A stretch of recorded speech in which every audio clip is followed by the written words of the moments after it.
문득 아이를 보니까 이 아이가 왜 이러고 있어? 다른 집 아이는 공부하는 것 같은데.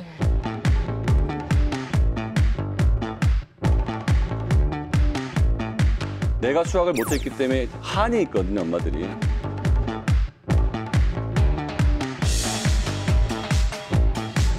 풀 가능성이 한 50% 정도 되는 문항을 줘라.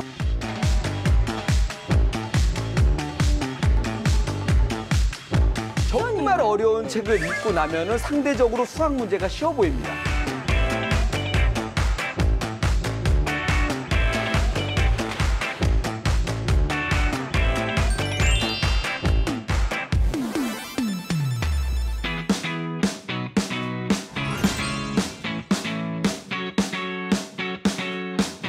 안녕하세요. 골치 아픈 수학 고민을 즐거운 수다로 풀어보는 수다학입니다.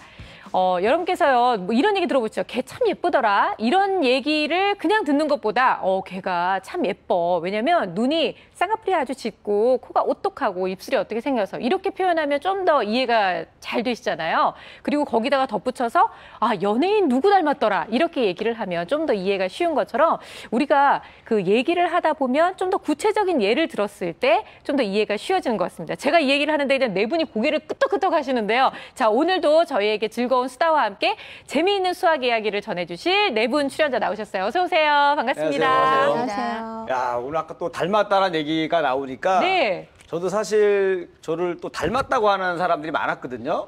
일단은 저를 다른 개그맨하고 많이 착각하세요. 일단 그 개콘의 박성광 씨. 닮았어요. 저 처음 봤을 때 느꼈어요. 닮았다는 얘기 많이 들었고 네. 그 얘기가 듣기 싫어서 제가 한때는 이제 수염을 기르고 다녔거든요. 네. 그랬더니 저보고 박휘순 닮았다고 해가지고 제가 그 이후로 면도를 잘 하고 다니고 네네. 닮았다라는 얘기가 좋긴 좋지만 네. 이제는 이제 김일이 닮았다. 그 사람들이 오히려 그래요. 될 정도로 제가 노력하겠습니다. 네, 수학을 통해서 꼭 그렇게 되실 거라고 믿고요. 네. 근데 사실 이렇게 아이들한테, 특히나 어린 아이들한테는요, 뭔가 구체적인 예를 들어서 설명해주면 훨씬 더 접근하기가 쉽지 않나요?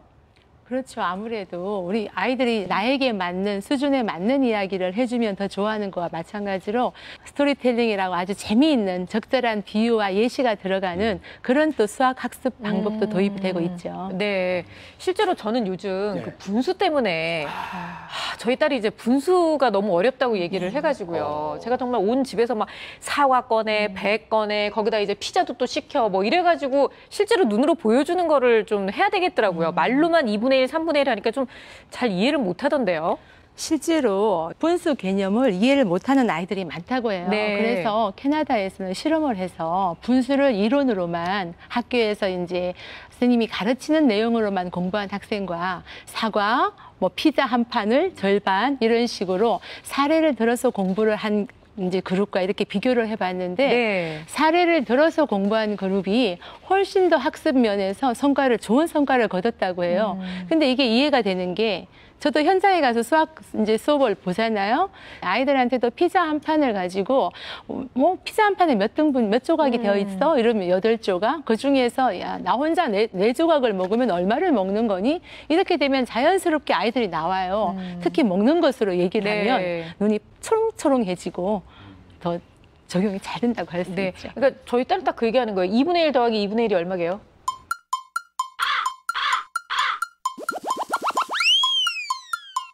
일이요. 그렇죠. 왜 머뭇거리시는 거예요? 아니, 4분의 1 하려고 그랬잖아요, 지금. 아니요. 그렇죠? 저는 너무 만만하게 보신 거예요. 제가 아무리 수능 점수가 수학이 13점이 나왔다고 하더라도 요 정도는 알고 있습니다. 앞으로 이제 이름 자막에 항상 그 13점을 적어드릴까 생각하고 있어요. 네. 근데 2분의 1 더하기 2분의 1이 왜 4분의 1이 아닌지를 애가 너무 고민을 하는 거예요. 4분의 2가 돼야 된다는 거예요. 그래서 반을 나눈 2분의 1과 2분의 1을 합치면 피자 한 판이 되네? 이런 걸 눈으로 보여주는 저 그런 사람입니다. 야, 화끈하시네요. 투자할 만하네요. 우리도 한 번에 그렇죠. 이해하니까. 그러니까 이렇게 아이들한테는 좀 더 구체적으로 보여주는 게 확실히 도움이 되고요. 저희 뭐 민성원 소장님도 늘 항상 일상생활에서 수학적 언어로 접근하라 이런 얘기 많이 해주시는데 이런 식으로 돈이 좀 들어간다 하더라도 아이한테 눈으로 보이는 걸로 정확하게 알려주는 게 좋지 않나라는 생각이 듭니다. 초등학교니까 이걸로 끝났지 만약에 고등학교 뭐 대학교 가다 보면 점점 양이 커지는 거 아니에요? 그렇죠. 뭐 하나 배우려면? 네, 뭐 차 하나, 뭐 이렇게 집 하나, 뭐 이렇게 대가 해야 되는. 있는데 머리가 아프네요, 정말. 자, 오늘도 여러분들 위해서 또 아주 다양한 수학 고민들 얘기해 볼 거고요. 자, 오늘의 주제, 수학의 주제는 어떤 것인지 화면으로 먼저 확인해 보겠습니다.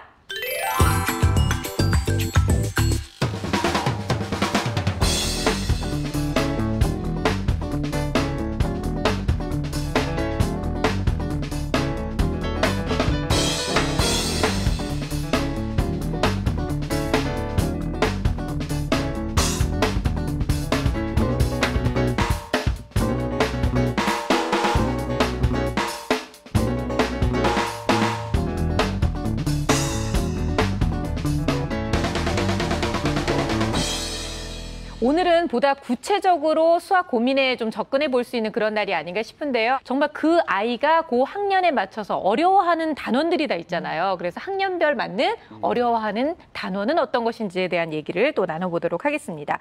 일단은 어떤 게 가장 어려웠다고 본인의 그 학창 시절을 떠올려 보시면 수학에서 네, 난 이게 정말 어렵더라. 일단은 저 아까 뭐 분수 얘기도 하셨지만 네. 저는 사실 더 싫은 사람이 있습니다. 더 싫은 분야가 사람이요? 있는데 네. 저는 사람으로 표현하고 있는데 정말 보기만 해도 답답하고 정말 보기만 해도 짜증나는 두 분이 계세요. 미분적분이라고. 그분들 만나면서부터 정말 머리가 아프네요. 더 멀어진 것 같아요, 제가. 맞아요. 예. 미분적분. 네, 우리 이정주 선생님은 어떠셨어요? 두 분을 결혼을 하셨으니까 저는 다른 파트를 제가 중등생님들하고 이제 초중 연계를 해가지고 가장 어렵게 생각하는 부분에 대해서 좀 이제 같이 연구를 하고 있는데 네. 저는 함수. 민성원 선생님. 공간. 저는 공간. 예, 원, 타원 이렇게. 저는 남들은 한 번 갔던데 가보면 야 지난번에 왔을 때보다 뭐가 바뀐 것 같다라고 얘기하는데 네. 난 여기가 지난번에 왔던 데인지 안 왔던 데인지 헷갈릴 정도로 너무 의외예요. 공간 지각 능력이 좀 별로 안 좋아요. 수학도 좀 미적분이나 무슨 뭐 연산 그 대수 파트는 별로 어려움을 못 느꼈는데 이게 이제 기하로 넘어가고 통을 돌리고 위로 올리고 벡터로 넘어가면 머릿속에 그게 잘 안 그려지는 거죠. 보통 근데 남학생들이 좀 공간 뛰어난데. 지각 이런 건 좀 네. 잘하고 여학생들이 좀 뒤처진다고. 네, 근데 제가 약간 여성성이 좀 있어서 그래요. 네, 지금 하고 계신 것도 굉장히 여성스럽게. 네. 다리를 아주 가소못하게 계시고 갑자기 다리를 벌리시면서. 방송 공부 잘 찾아오시네요. 공간. 그러니까 이거 패턴을 익숙하게 만들었기 때문에 언어 찾죠. 그 다리 건너서 오른쪽 두 번째로 의전한다. 뭘 보고 건너하는 게 아니고 네네. 그 공식을 듣고, 외워서. 말로. 네, 우리 고 교수님은 어떤 부분이 가장 어려웠어요? 생각이 안 나네요. 뭐가 어려워서. 앞에서 너무 떠들어서. 다 잘하신 거 아닐까요? 잘하셔가지고. 아, 그건 아닌데 생각이 안 나요. 저는 솔직히 말하면 정말 뭐가 어려웠었는지조차도 기억나지 않을 정도로 이젠 수학에 대해서 기억에 남아있는 게 없어요. 애들이 저한테 물어볼까 봐 이제는 겁날 정도로. 근데 이렇게 수학에 대한 게 웬만하면 남아있어야 되는 거 아니에요? 그렇게 열심히 공부를 했는데 이렇게 정말 까맣게 없어진다는 게. 제가 수학이라는 과목을 얘기하면 학생들한테 수학 잘하고 싶으면 해서는 안 되는 운동이 몇 개 있다고 그래요. 농구나 뭐 태권도 같은 거 중고등학교 올라갔을 때 그게 뭐냐면 손가락이 부러질 수 있는 가능성이 있는 운동. 손가락이 부러지면 네. 수학을 못하나요? 영어는 손가락을 안 쓰고 눈으로만 봐도 유지를 할 수가 있는데 수학은 반드시 이게 풀어봐야 유지가 되는데 오른손가락이 부러지면 한두 달 가잖아요. 수학을 꽤 잘했던 애들도 한두 달만 수학을 안 하면 수학이 네. 감이 팍 떨어지거든요. 그러니까 지승현 씨가 지금 수학에 감 떨어지는 거는 자연스러운 거예요. 그래요. 이거는 근데 농구하셨어요 혹시? 손가락이 다친 적도 없는데 왜 이렇게 감이 떨어지는 건지. 안 근데 풀어봤으니까. 저만 느끼는 게 아니라 아마 아이들 키우는 어머니들 입장에서는 그 나도 좀 가르쳐주고 싶은데 근데 저는 그래서 가르친다고 내가 지금 아이를 가르치고 있어요라고 말씀하시는 어머님들은 너무 대단하신 것 같아요. 그걸 어떻게 기억을 해서 하시는지 아예 정말 기억이 나지 않는 경우도 굉장히 많아요. 배워서 가르치시는 것 같더라고요. 왜냐하면 그때 옛날에 배운 걸로 가르치려고 그러면 그때 너무 대충 배워서 그걸로 가르치면 안 되고 네. 최근에 나온 동영상이나 여러 가지 교재를 보고 새로 가르치는 법을 배워서 가르치는 아주 부지런한 엄마들이 계세요. 죄송합니다. 좀 부지런하게 노력하겠습니다. 앞으로. 근데 그게 꼭 긍정적인 것 같지는 않아요. 네. 자, 오늘은 이렇게 아이들이 어려워하는 단원에 대한 이야기를 나눠볼 텐데요. 여러분들의 이해를 좀 쉽게 해드리기 위해서 오늘도 역시 초등학교, 중학교, 고등학교 학생들이 어려워하는 단원들 나눠서 알아보도록 하겠습니다. 자, 먼저 초등학교 학생들이 어려워하는 단원 함께 보죠. 네. 1학년, 2학년 연산, 3, 4학년 연산, 5, 6학년 연산, 다 연산이에요. 근데 이제 조금씩 차이가 있네요. 받아올림과 받아내림이 있는 덧셈과 뺄셈, 나눗셈과 혼합계산, 대수, 분소수의 나눗셈 이렇게 나와 있습니다. 근데 하긴 정말 초등학교 때 우리가 가장 기초적인 거라고 얘기하는 이 연산이 주를 이루고 또 그 연산이 어려운 건 너무 당연한 게 아닐까 싶은데요. 어떻게 보세요, 교수님? 일단 뭐 아이들이 받아올림, 받아내림을 어려워하는 이유는 이렇게 10을 지어서 10이 넘어가면 이제 올리거나 네. 이제 가져와야 되잖아요. 그러니까 그렇게 그룹핑하는 게 조금 어려울 수가 있고요. 좀 이해가 되는 게 애들은 손가락으로 보통 많이 했잖아요. 어렸을 때 10개 갖고 했는데 10개를 주고 하기 어렵고 손가락 10개밖에 없으니까 발가락도 쓰고 하다가 넘어가면은 20이 넘어가면 이제 진짜 하기 어려워지는. 그래서 사실은 저런 연산의 어려움을 겪는 애들은 10일부터 18까지의 수를 10과 나머지 얼마 뭐 이런 연습을 좀 많이 시켜야 네네. 되고 그다음에 어떻게 해야 10이 되는지 그렇죠. 짜게 되는지 그리고 10이 짝되어지는 방법 또 얼마에다가 얼마를 더해서 또 10이 되는지 이런 네네. 것들을 뭐 게임 활동이나 이런 걸 통해서 굉장히 잘 인지가 돼야 이제 저게 좀 덜 어렵게 느껴지죠. 미리 그냥 습득을 해놓는 예, 거죠. 저도 어렸을 때 어린아이들한테 훈련시키는 것 중에 하나가 99라고 하지 말고요. 99는 100 빼기 1. 그렇죠. 12는 10 더하기 2, 103은 100 더하기 3. 이렇게 수를 100이나 10이나 중심으로 해서 분리했다 나눴다 하면 수를 갖고 놀 수 있는 능력이 생기기 때문에 네. 연산이 좀 조금이나마 흥미가 있었죠. 네. 저기서 1학년, 2학년 같은 경우는 지금 뭐가 어렵다고 생각하는가 하면 더하기에 덧셈에서 뺄셈, 뺄셈에서 덧셈으로 바꾸는 문제를 애들이 어른이 보기에는 굉장히 쉽잖아요. 그 부분을 어렵게 생각하고 3, 4학년은 이제 4학년이 사칙 연산이 나오고 네. 3학년이 길이와 시간의 단위가 나오는데 시간 같은 경우는 좀 60진법이 되는 거잖아요. 그렇죠. 근데 5, 6학년에는 비와 비율이 나오면서 조금 어려우니까 다 일리가 있는 예, 그런 결과인 것 근데 그 같아요. 나눗셈 같은 것도 사실은 절차적으로 하면 그냥 해요. 네. 근데 문제는 뭐냐면 그게 약간 실생활 문제가 나오면 그 나눗셈의 의미를 모르기 때문에 그걸 못 푸는 거예요. 그러니까 예를 들어서 뭐 6리터의 우유가 있는데 뭐 4분의 3 리터의 컵에다가 나누려면 컵이 몇 개 필요하니? 그러면 이 의미가 이게 모르는 거야. 이게 나눗셈인지. 무슨 의미인지 아시겠어요? 아니 왜 이렇게 4분의 3의 컵에 나올 필요가 있나요? 굳이 한 모금씩 먹으라고 될 거 가지고. 이렇게 돌아가면서 한 번씩 한 넣고 모금씩 그럼- 마셔. 나보고 내가 다 그러면 맛있게 뭐- 하면 되는데. 그럼 이렇게 하죠. 10개의 귤이 있어. 정말 저 너무 그 얘기 하고 싶어서 지금 그냥 아니 어떤 아이가 그래요. 왜 선생님 왜 이렇게 복잡하게 이런 컵을 사용해요? 안 나누면 안 돼요? 막 이렇게. 그러니까 10개의 귤이 있는데 만약에 5개의 접시에다 똑같이 나누어 놓으려고 한다. 그럼 몇 개씩 들어가니?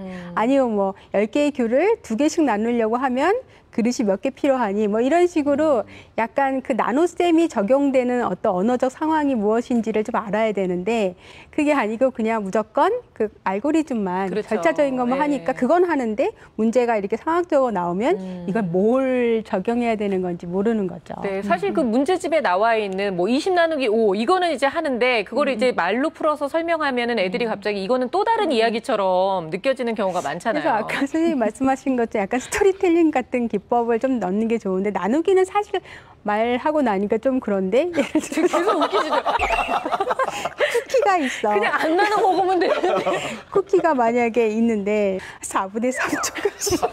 아, 굳이 뭐 얼마나 크다고 그걸 또 4분의 3씩. 큰 쿠키 그냥 너 많아요. 먹어. 그냥 이렇게 너 혼자 다 먹어. 이렇게 양보하고 4분의 싶네요. 3조각씩 이렇게 나누어 먹으면 우리 몇 명이 먹을 수 있을까? 좀 그렇게 스토리텔링식으로. 제가 보연 설명을 드리면 네. 아이들이 이제 3, 4학년 아이들이 하는 얘기가 선생님 왜 더하기하고 빼기보다 곱하기하고 나누기를 더 먼저 해야 돼요.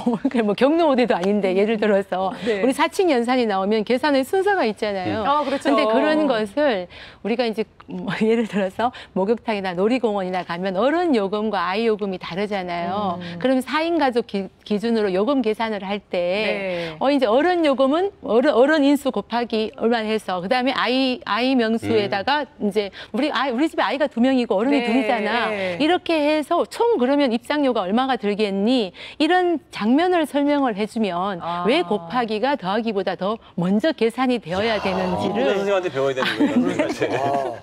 아니 그러니까 어린아이들 눈높이에 맞춰서 네. 이거를 기본적으로 설명을 해주시니까 우리도 이해가 이해가 잘 돼요. 쏙쏙 되네요, 진짜. 저희가 연예인들한테는 더 확실한 방법이 있습니다. 나누기에 대한 거는 뭐냐면 그렇죠. 원천징수 3.3%. 소득 배분? 저기 네가 그걸 떼거든요.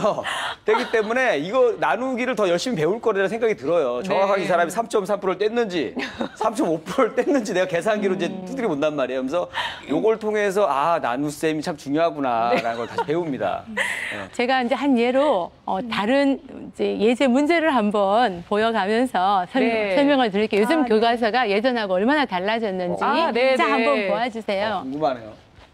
우리가 해야 될 일이 뭔가 하면 이제 앞에서 배웠겠죠. 그래서 시간의 합과 차를 구하는 방법에 관한 이야기를 만들어 보시오. 자, 그러면 우리 김일희 씨부터 한번 예. 만들어 주실까요? 네?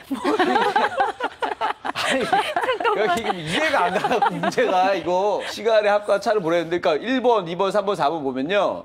시간 순서대로 써 있긴 하거든요. 1번, 2번, 3번, 4번이 시간 순서다. 이건 알겠고요. 그러니까 맞는 얘기 다 적어 놓은 건데 근데 1번하고 2번 차이는 뭐예요? 아니, 저 써 있잖아요. 애벌레의 몸에 검은 점이 보입니다. 1번도 보이네. 2번. 아랫부분으로 절반가량 색이 저기 변합니다. 변하는 거예요. 그러니까 1번, 2번, 3번, 4번이 지금 우리 어머님들이 우리 지금 여기 나오신 출연자 보시는 거하고 똑같은 각도로 보는데 이제 이 아이들은 뭘 보는가 하면요. 1번, 2번, 3번, 4번이 시간의 변화에 따라서 그러니까요. 애별내가 네. 하잖아요. 그러면 첫 번째 이제 이게 시간이 진행인 과정인데 그러면 문제를 제가 먼저 한번 해볼까요? 자, 애벌레의 몸에 검은 점이 보인 것은 몇 시였나요? 이렇게 되는 거예요. 24분입니다. 네, 그때는 3시 24분은 시간이 아니고 시각입니다. 자, 시각은 언제니까. 시각. 예. 네, 우리 시간과 시각도 그렇죠, 다르죠. 이렇게 다른 예. 거예요. 제가 초등학교 3학년까지는 사실은 가끔 가다가 수학뿐만이 아니라 국어나 이런데 어려운 단어가 있어요. 그래서 뭐 이렇게 어떤 분은 이렇게 얘기하시더라고요. 수학에도 통역이 필요하다. 근데 수학뿐만이 아니라 이 아이가 완전하게 이해가 되려면 어머니가 조금 도와주셔서 이 아이가 이해를 하고 있는지 없는지 점검을 해보아야 되는데 지난번에 소장님이 한번 얘기하시듯이 아이가 글을 읽는 것을 한번 보면 돼요. 잘 읽는 아이는 우리 읽는 방법이 틀려요. 한번 읽어주시겠어요? 네. 제이는 곤충박물관에서 산호랑나비에 대하여 알아보았습니다. 그림을 보고 시간의 합과 차를 구하는 방법에 관한 이야기를 만들어 보시오. 이렇게 읽어야 되는데 아이가 제이는 곤충박물관에서 산호랑나비에 대하여 이렇게 읽는다면 이 아이는 전체의 문장에 대한 이해가 좀 잘 안 되겠죠. 네. 오늘 한 번 더 읽어보라고 해야 돼요.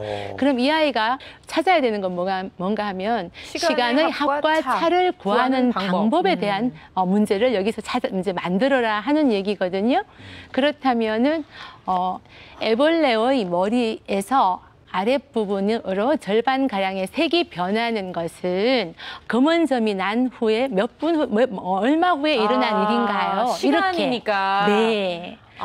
그런 식으로 이제 문제를 아이들이 서로 이야기를 해서 만들어보고 그러면 발견해보고. 애벌레 몸에 네. 검은, 그러니까 2번을 얘기하면서 아랫부분에 절반가량 색이 변한 것은 네. 몸에 검은 점이 보이고 그냥 모른다 그러셔도 됩니다. 14분. 이게 진짜 초등학교 어려운데요? 3학년 문제가 많아요? 맞아요? 오늘 막 말도 안 나와요. 그러니까 우리는 뭐 정답을 찾고 싶잖아요. 근데 이거 정답이 뭔지 아예 아니에요. 모르겠는데. 이거는 아이들이 전체적으로 이제 시간의 흐름에 대해서 이야기를 하고 내가 발견한 사실을 이야기하는 마무리 문제거든요. 네. 우리는 어른의 시야에서 이걸 가지고 어떻게 만들지 하잖아요. 근데 아이들은 얘기들이 나오기 다양하게 때문에. 발견한 네, 네. 이야기가 나와요. 그래도 결국은 그거잖아요. 애벌레 몸에 검은 점이 보이기 시작해서 허물을 벗는 데까지는 총 1시간 네. 14분이라는 시간이 걸리는 거예요. 네. 맞습니다. 그렇게 한 문제를 이제 찾아서. 근데 우리 어른들은 사실은 연산 그냥 계산식의 문제가 훨씬 쉽거든요. 근데 아이들이 저런 문제를 접하다 보면요 발견하고 네네. 그다음에 아이들끼리 서로 문제를 만들어내요. 정말 놀랍게도 물론 이제 선생님들이 도움이나 이렇게 뭐 발문이 필요하죠. 이건 질문이 아니거든요. 발문이 필요한데 아이들이 이런 부분에서는 어른들보다 훨씬 더 많은 습득과 표현을 할 수 있다는 네, 거예요. 차라리 이 아이들한테는 우리가 생각하는 기준으로 생각하면 안 되고 말로 푸는 자기들만의 또 다른 방식이 있는 네, 거죠. 요즘에 이해하라, 말로 설명하라 하는데 네. 그런 연습을 할 수 있는 거죠. 자, 일단은요, 저희가 뭐 전반적인 얘기를 또 하고 있기는 한데 3, 4학년에서 이제 나눗셈과 혼합 계산이 나오긴 했어요. 근데 사실 저희가 이제 아이들이 가장 수학에 덜컥하고 걸리는 부분이 바로 3, 4학년 때잖아요. 그게 이제 나눗셈 같은 게 나오기 시작하면서 아이들이 어려움을 느끼는 거죠.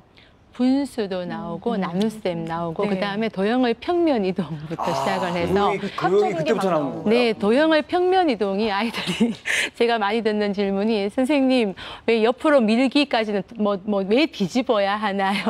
그게 이제 왜냐하면 이게 입체가 나오는 거예요. 그렇죠. 네, 그래서 3학년, 4학년 어릴 때 그 모는 종이에다 점 찍었다 생각하면 이렇게 점 찍고 네. 이쪽 점 찍고 칸 넘겨서 연결해보고. 연결해서. 그래서 그게 머릿속으로 잘 안 되는 애들이 있는데 저예요, 그게. 네.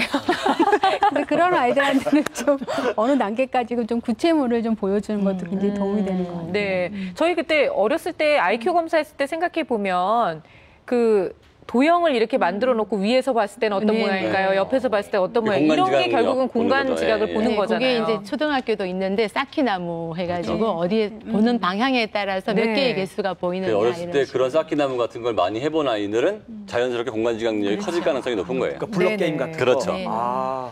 그래요. 결국은 이제 초등학생들의 고민은 연산입니다. 뭐 연산 중에서도 덧셈, 뺄셈, 뭐 거기다 나눗셈, 분수 뭐 여러 가지가 나오기는 했지만 복합적으로 네, 이렇게 연산에 대한 고민이 있다는 거. 근데 이거는 결국은 네. 시간과의 싸움이고 인내와 그 노력이 필요한 부분이 아닌가라는 생각이 들어서 일단은 좀 즐겁게 연산에 좀 접근할 수 있는 방법을 함께 고민해 보는 게 가장 좋지 않을까라는 생각이 들어요.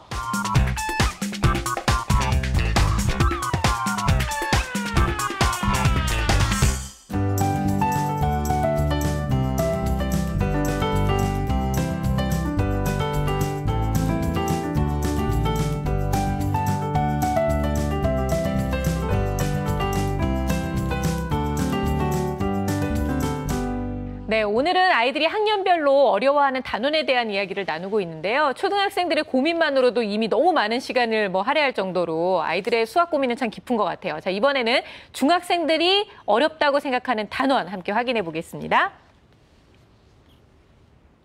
중학생은 당연히 어려운 게 더 많아지니까요. 1학년은 함수, 2학년 1차 방정식, 1차 함수, 3학년 2차 방정식, 2차 함수. 이게 만약에 굉장히 4학년이 있었다면은 네. 3차 방정식, 4차 함수 나왔겠네요. 딱 이렇게 나왔을 것 같은 느낌이 드는데요. 아까 함수, 네, 우리 이정수 선생님께서 말씀하셨잖아요. 함수가 왜 어렵다고 생각하시나요? 지금은 이게 경우의 수 개념과 확률, 비와 비율이 다 포함되어 있는 그런 총체적인 문항이기 때문에 그렇고 저 기초가 되는 게 6학년에서 비와 비율에 대해서 배우거든요. 5학년, 6학년에서 1학기부터 배우는데 네. 너무 짧은 기간에 비와 비율 부분이 많은 양을 생각이 필요해요. 왜냐하면은 비와 비율도 농도도 나오고 밀도도 나오잖아요. 여러 네. 가지가. 근데 충분히 못 익히는 상태에서 가니까 초등학교 때의 누적분과 네. 일단 함수라는 이게 이제 초등학교 저학년부터 네모식이 나오잖아요. 네모. 근데 X, Y가 나오면 그렇죠. 근본적으로 아이들이 두려워해요. 맞아요. 갑자기 X 나오고 Y 나오는 순간부터 예. 이거는 정말 너무 어려운 어려워. 내가 알지 못했던 이거 그냥 외계어를 보는 듯한 이런 생각이 들거든요. 민성 선생님 정말 중학교 수학이 그냥 함수네요. 다 모든 것이. 함수가 가장 어려운 게 종합돼서 어려운 건데 특히 이제 초등학교 때하고 중학교의 가장 큰 차이점은 초등학교 때는 시험 문제가 어렵게 안 나오잖아요. 근데 중학교 때는 빠른 시간 내에 어려운 문제를 내기 때문에 아이들이 체감으로 느끼는 게 더 어렵고 그렇죠. 초등학교 시험 문제는 꽈내는데 한계가 있어요. 근데 함수는 1차 함수고 2차 함수고 꽈내면 대학생들도 어렵게 문제를 풀게 어렵게 꽈낼 수가 있거든요. 그렇군요. 그래서 정상적인 학습을 통해서 공부하는 것보다는 월등히 더 어렵게 느껴지는 거죠. 교수님, 우리가 이 함수라는 것 자체가, 그러니까 수학적으로 봤을 때 이 함수에 대한 기본적인 개념을 이해하면 좀 쉽게 보일 수도 있을까요? 그렇죠. 일단 아이들은 기호를 어려워한다고 하는데 X, Y 나오고 거기다 이제 F 이런 게 나오니까 이제 갑자기 저러보다 펑션. F, X 이런 게 나오니까 이제 아이들이 좀 어려워하기는 하는데 사실은 지금의 그 함수 개념은 아마 여러분들이 배우셨던 거하고 좀 다르게 접근하고 있어요. 그래요? 지금은 그러니까 집합으로 정의가 되는 게 아니라 중학교에서는 어떤 그 별량에 따라서 그 정의가 되고 있거든요. 그래서 아이들이 현상 속에서 어떤 게 종속 관계인지 어떤 게 따라 변하는 관계인지 이런 것들을 실생활에서 그 함수적 사고를 좀 할 수 있어야 네. 그러니까 예를 들어서 이런 게 이제 함수적인 관계죠. 실생활에서 아까 스토리텔링 얘기가 나왔는데 스토리텔링으로 얘기를 하자면 내가 오늘 화분에 물을 줄까 하고 물을 줬어요. 물을 주고 강낭콩이 얼마나 자랐는지 키를 재보자. 그럼 이거는 시간에 따른 강낭콩의 키 이런 게 함수고 그럼 오늘 일요일이니까 우리 산에 가자. 그래서 산에 올라가다가 산의 높이에 따라서 온도를 측정하면 산의 높이에 따른 온도. 그리고 우리 배고프니까 점심에 컵라면 먹을까? 그래서 컵라면 맛있게 먹는데 국물을 먹으면 이게 소금을 너무 많이 먹어서 걱정돼. 이러면 국물 양에 따른 소금 양의 변화. 이런 게 이제 그 함수거든요. 이렇게 얘기하니까 좀 이해하기가 쉬운 것 같아요. 더 쉽게 얘기하면 이런 거죠. 뭐 이렇게 두 남자가 있는데 하나는 나보다 체격이 월등히 왜소한 사람의 머리를 한 대 딱 때렸어요. 네. 그럼 이 사람은 날 쳐다보고 그냥 갈 거 아니에요. 네. 독립변수, 이게 종속변수거든요. 근데 똑같은 머리를 덩치가 이만한 사람한테 딱 때렸어요. 그다음에는 내가 피해를 보겠죠. 네. 그러니까 아까하고는 함수가 다르구나. 이거는 남자들 가르칠 때는 네. 확실합니다. 남자들은 본능적으로 이런 거에 대한 집중력이 빨라요. 아니 근데 지금 예. 저 이리 씨가 다시 보이기 시작했어요. 왜요? 아니 이렇게 어려운 얘기를 해맑은 얼굴로 설명해 주시는 교수님 얘기를 다 듣더니 네. 그렇게 말씀하시니까 이해가 선생님을 되네요. 중학교 잘 만났으면 그러니까 저는 미적분이 쉬웠을 거라는 머리는 좋았던 것 같아요. 그러시네요. 그쵸. 예. 환경만 좋았다면 예. 얼마든지. 환경이 제가 많이 열악했기 때문에 You know, he's a pretty cool guy. 이렇게 변화량을 좀 아는 거라고. 그다음에 그런 것들을 식으로 물론 표현할 줄 알고 또 요즘은 또 그거를 표나 그래프로 이렇게 변환하는 거. 네. 그다음 지금 이렇게 말로 한 것처럼 이런 상황을 말로 다시 표현할 수 있는 그 모든 것들을 굉장히 중시 여기고. 그렇죠. 시각적으로 보이는 그래프를 보고 내가 네. 이거를 말로 어떻게 그렇죠. 설명해서 말로 풀어줄 설명할 수 것이냐. 네, 아까 그 우리 초등학교 그 얘기처럼 그런 식의 네. 어떤 상황을 말로 표현하는 걸 굉장히 중요시 여기고 있죠. 그리고 정말 다행인 거는 중학교잖아요. 네. 근데 만약에 여기서도 또 연산 그랬으면은 정말 실망스러울 뻔했는데 그래도 아니, 다른 걸 어려워하니까. 그런데 실제로 이건 네. 그냥 평균적으로 얘기를 한 거지. 우리가 흔히 얘기하는 그 수포자라고 네, 얘기하는 수포자. 정말 수학을 어렵게 느끼는 아이들 입장에서는 중학교 1학년도 연산이 될 수 있다는 거죠. 왜 그러냐 하면 네. 수학이 이게 개통학문이잖아요. 기하 파트하고 대수 파트가 그러니까 함수가 나오기 전에는 반드시 비례식을 알아야 함수를 이해를 하고 비례식을 알기 위해서는 분수식을 알아야 되고 분수식을 알기 위해서는 나누기를 알아야 되고 나누기를 알기 위해서는 더하기 빼기를 알아야 되는 네. 거거든요. 그래서 이 계통에서 어디 하나 문제 생기면 함수만을 아무리 설명한다 하더라도 그렇죠. 이 과정에서 문제가 생겨서 흔들리는 거예요.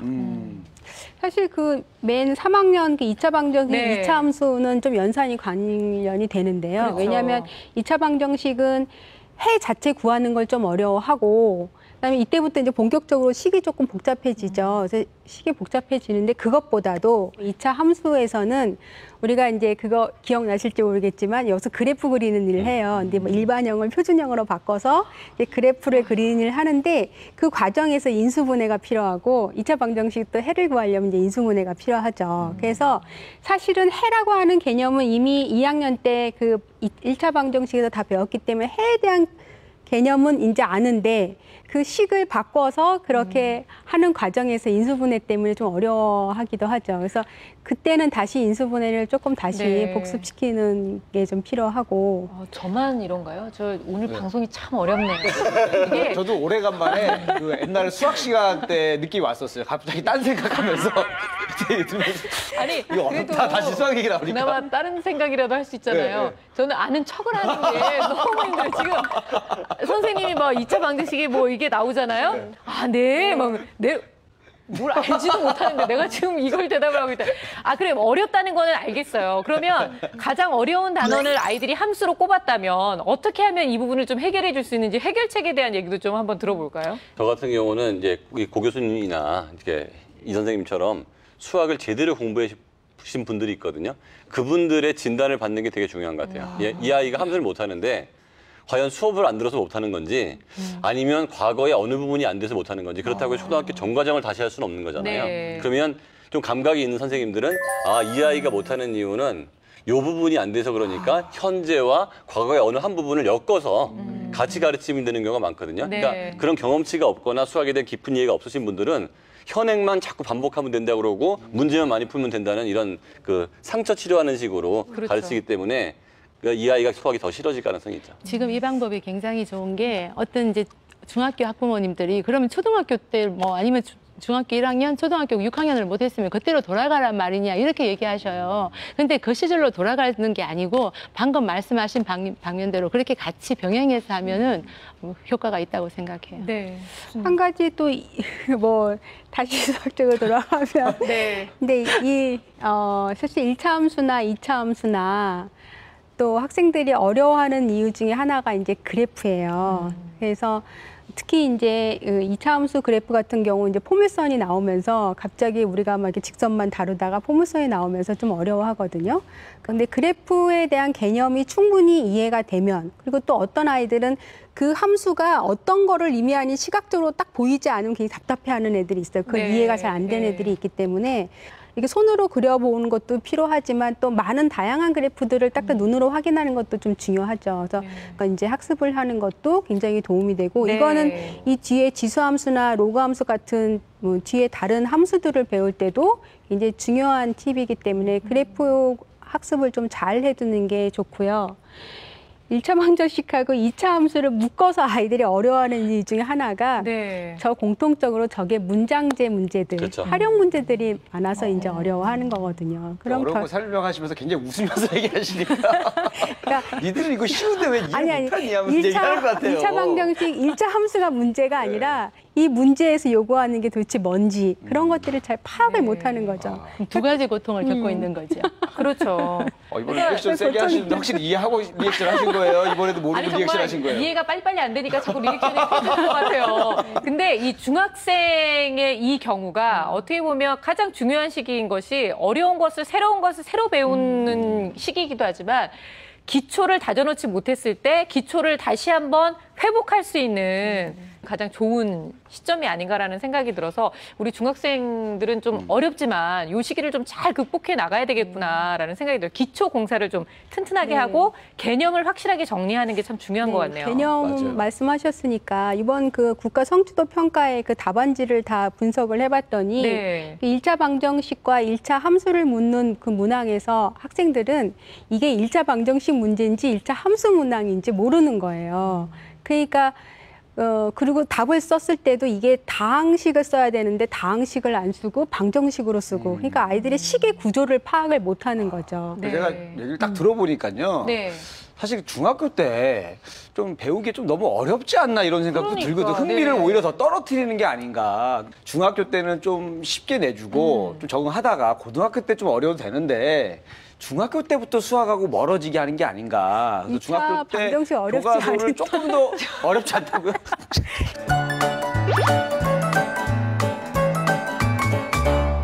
그러니까 저희가 그냥 뭐 1차 방정식, 1차 함수, 미분, 적분 이런 얘기를 하면서 이게 개념이 뭔지를 모르고 그냥 외우기만 하고 무조건적인 이해를 자꾸 강요받다 보니까 그리고 이게 그냥 결국은 문제풀이로만 연결이 되잖아요. 자, 거기서 제가 네. 정리를 하면 네, 정리해 주세요.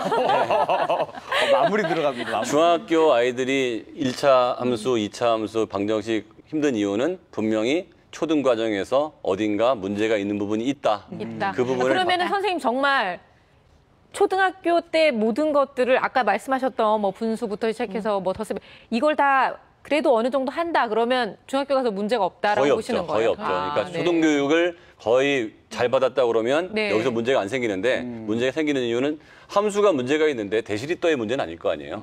그러니까 분명히 어디에선가 비례식이든 어디든지 얘가 네. 대충 하고 넘어간 부분이 있어요. 그 부분을 정리해 주는 거 하나 하고 두 번째는 개념이나 아니면 정의가 중요하다고 얘기한 것처럼 수학 교과서를 보면 문제가 나오기 전에 앞에 굉장히 많은 문장이 있습니다. 네. 이 단원의 목표가 있고 문장이 있는데 그걸 다 건너뛰고 답을 빨리 내려고 하는데 맞아, 맞아. 신경을 많이 쓰는데 제발 수학 공부를 할 때 앞부분에 충분히 있는 설명을 충분히 이해를 하고 나서 그다음에 문제를 풀면 내가 함수가 뭔지를 알고 함수 문제 푸는 거와 그렇죠. 그냥 답만 내는 거하고는 차이가 굉장히 커요. 네. 그러니까 뭐 문제 양을 늘릴 게 아니라 교과서도 개념에 대한 부분을 조금 더 그렇죠. 늘려놓으면 예, 근데 선생님들이 그 낫지 부분을 않을까. 설명을 잘 안 해주시는 네. 선생님도 있고 네. 잘 안 해주시는 선생님도 교과서에 있거든요. 보면 진짜 요즘 그 개념이 어디에 쓰고 그쵸. 뭐 이게 왜 어떻게 활용이 되고 이런 것들을 충분히 스토리텔링 기법으로 잘 나와 네, 있거든요. 해놨는데 그거를 네. 그대로 가르치는 선생님이 있고 맞아요. 옛날식으로 그냥 네. 야 문제 풀자라고 하고 가는 선생님이 있거든요. 문제로만 가시는 분들도 그러니까 계시고. 선생님이 어떻게 하든 나는 교과서에 있는 거를 스스로 충분히 공부를 하면은 네. 수학이 쉬워져요. 말씀을 나눠보니까 네. 저는 초등학교 때 뭔가 잘못된 것 같아요. 요즘 교과서가 많이 바뀐 것 같아요. 잘 나오나 봐요. 잘 초등학교 때 공부를 안 한 거예요. 자, 다시 한번 짚어드릴게요. 중학교 학생 여러분들께서는 이렇게 함수, 1차 함수, 2차 함수를 어렵다고만 생각하실 게 아니라 개념 정리, 그다음에 초등학교 정리를 하신다면 충분히 극복하실 수 있다는 말씀 다시 한번 정리해드리겠습니다.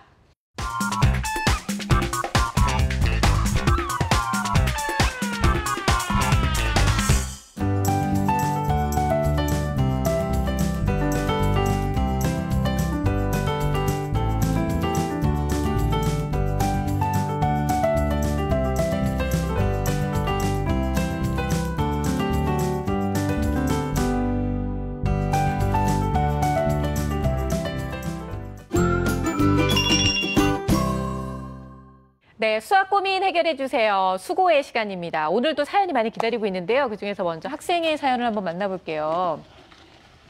자, 네.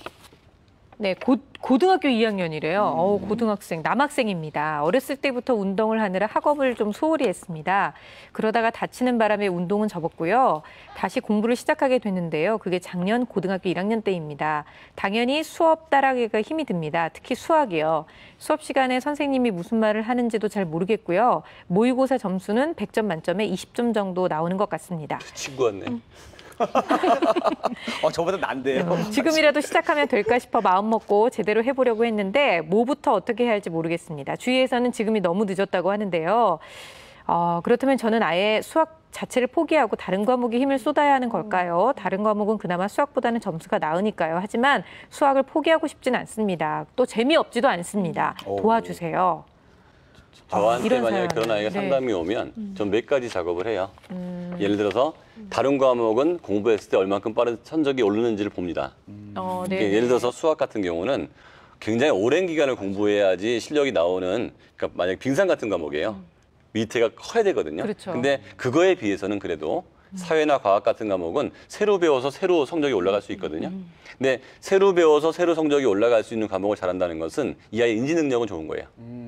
만약에 인지 능력에 문제가 없다면 수학을 잘하는 것도 시간 문제이기 때문에 포기할 필요는 없어요. 그렇죠. 저도 이 학생한테 한마디만 하면 될까요? 네. 늦지 않았습니다. 네, 여러분 나이에 늦었다는 건 없거든요. 그래서 무조건 시작해야 되고, 근데 뭐 어디서부터 시작해야 되냐고 물었잖아요. 네. 어디서부터 시작되는지 고민할 필요 없고 학교에서 진도 나가는 것부터 시작하면 시작하고, 돼요. 네. 문과라면 문과일 지금 확률이 미적분 높겠죠? 2를 예. 배우고 있을 거예요.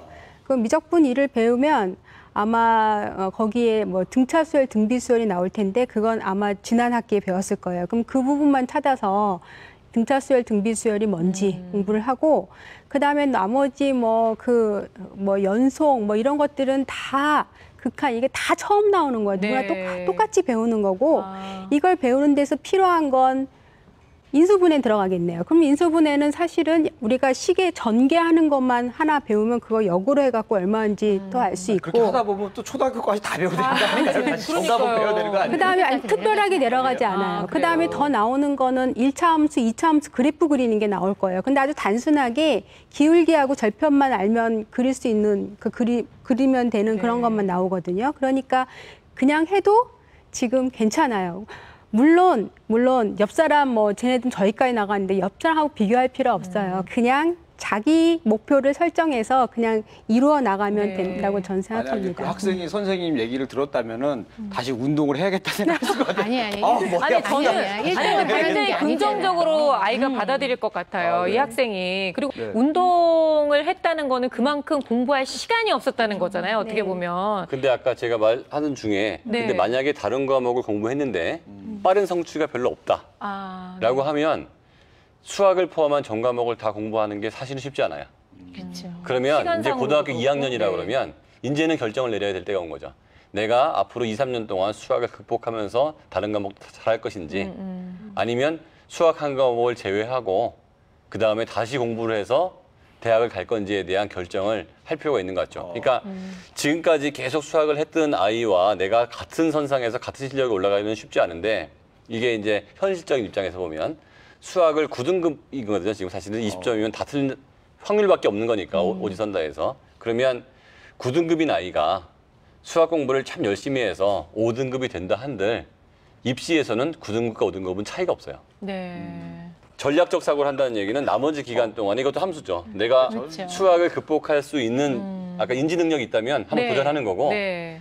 다른 과목도 그저 그렇다라고 하면 한 과목을 빼고 집중하는 게 낫죠. 그러니까 이게 참 그런 것 같아요. 전략적으로 생각해서 내가 올해 대학을 갈 거, 그러니까 뭐 내년에 내년 고3이 됐을 때 대학을 갈 거다라고 생각하면 지금 현재의 상황을 냉철하게 파악해서 어떤 데에 집중을 할 거냐, 선택과 집중을 선택할 필요가 있을 것 같고요. 하나만 더 네. 충고하면 이거 방송을 듣는 분들을 위해서 고 교수님 말에 찬성을 하는 게 제가 네.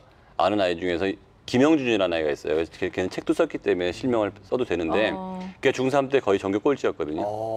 근데 고등학교 1학년 올라가면서부터 시작해서 이렇게 살면 안 되겠다는 결심을 한 거죠.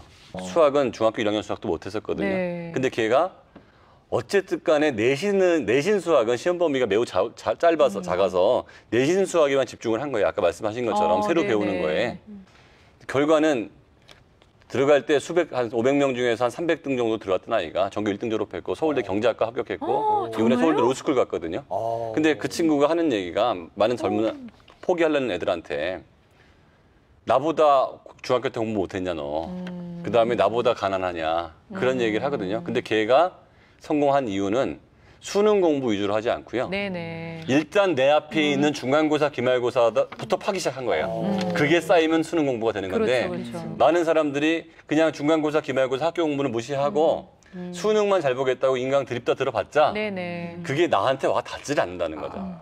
그래서 찬성합니다. 네. 아까 그 학생한테 한 가지 조금 더 뭐 그 좀 공부를 하려면 아무래도 혼자 그렇게 하긴 좀 어려울 거예요. 네. 혼자 약간 선수학습을 좀 찾아서 공부해야 되는 그게 어려우면 뭐 선생님을 찾아가거나 선생님 좀 한번 갔다 오세요. 가까우면 저한테라도 고 교수님 한번 뵐 수 있으면 너무 좋겠네요. 저희가 아니면 네 뭐 가까우면 저 뭐 오면은 네.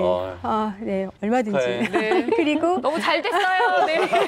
그리고 반에서 정말 재능 기부해주는 좀 마음씨 착한 애들이 있어요. 그렇죠, 걔들한테 맞아요. 뭐 좀 안 되는 개념을 좀 물어보면서 하면 본인이 그렇게 찾아서 하는 애들은 네. 반드시 잘 될 거라고. 아니 봐요. 글의 내용 자체가 너무 본인이 괜찮아요. 하고 싶어하고 하고 싶어요. 열정이 있고 네. 무엇보다 수학이 싫지 않습니다. 네. 이렇게 얘기를 그 말이 한다는 너무 거 이쁜 그렇죠. 거죠. 너무 예쁘잖아요. 내가 하려고 노력하는 이 아이의 70은 먹고 들어간 거예요. 맞아요. 네. 어디든지 본인이 마음만 있으면 늘 길은 생기기 마련이니까요. 마지막까지 힘내시고 절대 포기하지 마시고 하지만 또 선택과 집중에 대한 그런 고민도 좀 많이 하실 수 있었으면 좋겠습니다.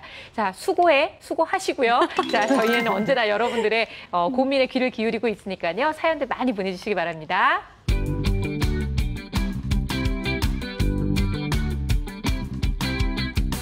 99는 100 빼기 1, 12는 10 더하기 2. 나눗셈의 의미를 모르기 때문에 그걸 못 푸는 거예요. 장면을 설명을 해주면 왜 곱하기가 더하기보다 더 먼저 계산이 되어야 되는지를 앞부분에 충분히 있는 설명을 충분히 이해를 하고 나서 그 다음에 문제를 풀면 많은 다양한 그래프들을 딱 눈으로 확인하는 것도 좀 중요하죠. 초등학교 6학년을 못했으면 같이 병행해서 하면은 효과가 있다고 생각해요.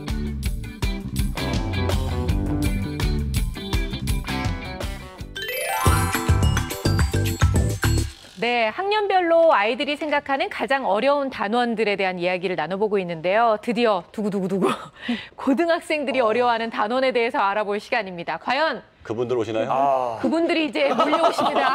아까부터 많이 각오하세요. 거론됐던 그분들. 네, 고등학생들이 어려워하는 단원 함께 보시죠. 자, 1학년 함수, 집합, 수열 모두 어렵다. 2학년 미적분, 지수함수와 로그함수. 뭐 3학년 때야 사실 우리가 굳이 얘기를 하지 할 않아도 필요가 네, 없죠. 수학이 완전히 수능이라고 총 정리를 하는 게. 해야 될 때니까. 와, 저는 저 모두 어렵다에 저 한 표 던집니다. 네, 어떠세요? 아니 확실히 그 미분적분 제가 어려워했는데 나만 어려워했던 분이 아니구나. 아, 위로가 좀 되시나요? 위로가 되고 위로가 되네요. 많은 분들이 굉장히 어려워하고 불편해했던 분이라는 거를 확인하면서 좀 마음이 편해졌어요. 네. 이제 좀 살아갈 수 있을 것 같아요. 근데 이렇게 그 함수, 집합, 수열, 미적분 이런 게 어렵게 느껴지는 건 너무 당연한 거 아닐까요? 아이들한테?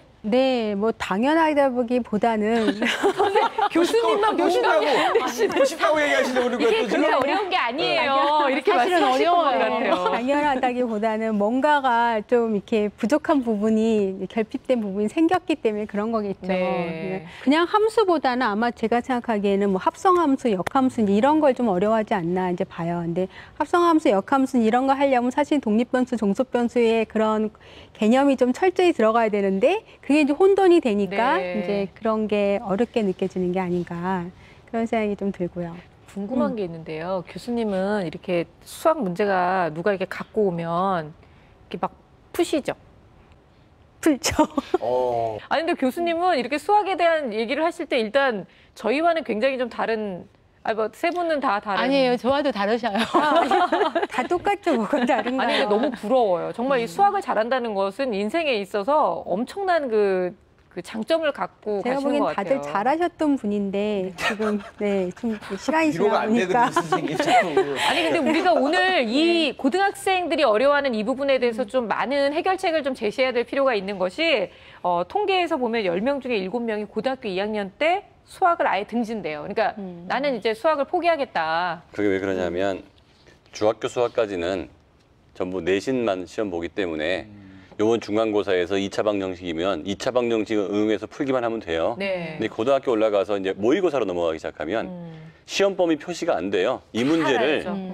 함수로 풀어야 되는 건지 미분으로 풀어야 되는 건지 어느 개념을 집어넣어서 풀어야 되는지를 자기가 결정을 해야 되거든요. 네. 그러니까 고등학교 올라가면은 체감 범위가 엄청나게 커지는 범위가 거고, 다 시험 범위가 그 생기는 다음에 거죠. 공통 수학이 넘어가고 나면 기존에 배웠던 개념을 이용해서 풀어야 되기 때문에 그러니까요. 이번 중간고사를 공부했어도 옛날에 못한 것 때문에 못할 수가 있어서 네네. 심정적으로 훨씬 더 어렵게 느끼는 거예요. 그러니까 초등학교 때부터 미리 네. 차근차근 준비하셔서 고등학교 때 절대로 저런 일이 생기지 않도록 그러니까. 했으면 좋을 것 같아요. 그게 이제 초등학교 때부터 굉장히 영향을 많이 미치는 것 중에 하나가 이제 수열인데요. 수열. 그렇죠. 그렇죠. 사실 수열은 그냥 이렇게 수를 쭉 이렇게 뭐가 어려워라고 생각하지만 사실은 그거는 초등학교 때부터 그런 수 감각이 생기는 네. 거거든요. 이런 수 감각이 어렸을 때부터 잘 발달된 아이들은 굉장히 이런 부분에서 도움을 많이 받죠. 좀 수학을 놓는 아이들에 대한 말씀을 하시니까 갑자기 드는 생각이 제가 이제 다시 대학원을 돌아가고 나서 깜짝 놀란 게 조사방법론이라는 수업을 듣게 된 거예요. 조사방법론. 통계학. 아니, 연구 마흔이 넘어가지고 조사방법론을 듣는데 갑자기 막 그래프가 나오는데 그렇죠. 너무 당황스러운 거예요. 사실은 그냥 이론만 외우면 되는 줄 알았는데 그래서 다시 생각했죠. 아, 수학이라는 것이 정말 고등학교 수능이 끝나면 끝나는 게 아니라 언젠가 나이가 들어서 또 뭔가의 배움을 할 때는 또 나오는 게 수학인데 사실 이렇게 수학, 미적분 이런 게 필요한 직업이 나중에도 또 있지 않나요, 소장님? 사실 뭐 경제 분석을 한다든지 공학 쪽으로 가면 계속 필요한 거고요. 그렇죠. 문과 쪽으로 가도 이제 경제 쪽으로 간다 그러면 거의 미적분은 필수로 알아야 네. 해를 구할 수 있는 거고요. 근데 실질적으로 그냥 우리가 뭐 어디 뭐 가게에서 뭐 사고 뭐 하고 할 때는 뭐 가계부 쓰고 할 때는 네. 전혀 상관이 없으니까 잘 피부를 안 하았는데 사실은 이런 거거든요. 그 방송을 하던 중에 이제 새로 들어오셨잖아요. 네. 그러면 미분을 본인을 변수로 두고 이 사람이 들어왔을 때 시청률이 더 올라갔나 떨어졌나를 보는 게 미분이에요. 딴 거는 그건 본인만 미분을 쳐보면 네. 이 사람이 들어온 다음에 시청률이 올라갔다. 그럼 본인의 역할이 있는 거고 똑같은 상황인데 이 사람이 왔는데 시청률이 떨어졌다. 본인이 악영향을 미친 거고 이게 미분을 할 때 하는 이유거든요. 그러니까 네네. 수출이 잘 됐을 때 아니면 그 임금을 올렸을 때 통화량을 늘렸을 때 아니 그러니까 이렇게 국가가- 말로 하면 되는데 굳이 왜 식으로 하냐? 말로 하면 식으로 안 알아듣는데. 식으로 하는 이유는 얼만큼이 올랐는지 내렸는지를 판단하기 위해서. 말로 하면 방향성은 보이는데 그 계량이 안 되거든요. 아, 이렇게 얘기해 주면 제가 좀 공부할 만한 것 그렇죠. 같아요. 네네. 그래서 우리가 미분을- 미분을 배워야 된다고 맞아요. 하는데 미분을 가르치는 사람들이 그냥 자 받아 적어 이러니까 맞아요. 아무런 이유 없이 미분 공부를 한 거죠. 네. 자, 그렇다면 어려운 거는 다 공감을 했어요. 그러면 우리가 이제 해결책을 좀 한 번씩 다 말씀해 주시고, 해결책은 네. 일단 제가 네. 뭐 비전문가적 해결책을, 입장에서, 네. 드리자면 아프냐? 나도 아프다. 힘든 거 다 압니다. 아, 네네. 참 아픈 것까지는 알겠는데 네. 제가 연고를 못 발라준다는 게 너무 안타까워요. 근데 연고는 포기하지 괜찮아요. 말아라. 연고는 선생님들께서 발라주실 거기 때문에, 네, 선생님들의 고등학생, 다양한 네, 해결책. 고등학생 같은 경우는 이제 본질적 수학을 잘하고 흥미를 느끼고 이런 얘기를 할 때는 아닌 것 같고요. 일단 점수화 될 수 있는 가장 빠른 방법을 찾아야 돼요. 네. 그래서 학기 중에는 내신 수학을 올리는데 총력을 다하고요. 방학 때는 지난 학기 복습하고 좀 잘 안 되는 애들은 내가 어느 부분이 약한지까지 찾아서 공부를 하고 다시 학기 중에는 내신 수학을 공부하는 총력을 다해야지 네. 학기 중에 실력이 안 좋은 아이가 수능 수학하고 내신 수학을 다 하려고 그러면 아마 두 과목도 안 될 거고 다른 과목도 다 안 될 것 같아요. 네네. 이게 미적분이 중요하다라고 하는 것들은 많은 사람들이 이제 공감을 하는데 아이들이 미적분을 공부할 때 이제 그 미적분에 대한 공식이 있잖아요. 그래서 그것도 마찬가지로 공식을 외워서 그냥 절차적으로 한 것까지는 다 진행을 하는데 문제는 그 이상의 약간 개념을 묻거나 이제 활용을 하는 데서 이제 어려움을 이제 따르는 거예요. 예를 들어서 미적분에서 나오는 많은 용어들이 뭐 연속 뭐 이런 용어들이 약간 일상 용어들이거든요. 네. 그러니까 아이들이 그냥 일상 용어 수준에서 이해를 하고 그게 정확한 수학적인 의미까지 이제 정확하게 이해를 하고 넘어가지 않았던 거죠. 그래서 아이들은 심지어 이렇게 그 문항을 다룰 때 뭐 속도와 속력을 구분을 못하고 뭐 순간 변화율, 평균 변화율 그런 것들을 구분을 못해요. 그래서 이 미적분은 그런 용어에 대한 5개념만 줄여도 훨씬 쉽게 다가갈 수 있는 그런 분야인 것 같아요. 네. 물론 어렵죠.